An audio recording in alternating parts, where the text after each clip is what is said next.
Я считаю, это абсолютно политическое дело.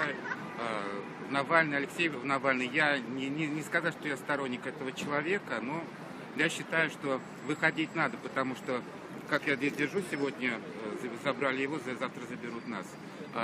Навальный — это человек, который взял на себя смелость говорить правду.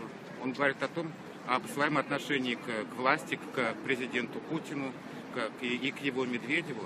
И, конечно же, мы все понимаем, что мы сегодня живем не в демократической России.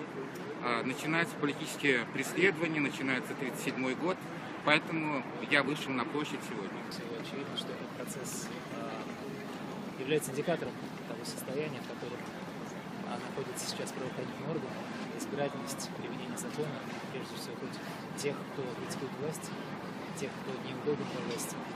Поэтому, на мой взгляд, это не частное дело, очевидно, это целая тенденция усиления карательности и репрессивности. На мой взгляд, это абсолютно проигрышная политика, и власть гораздо больше потеряет в результате этого процесса, чем выиграет.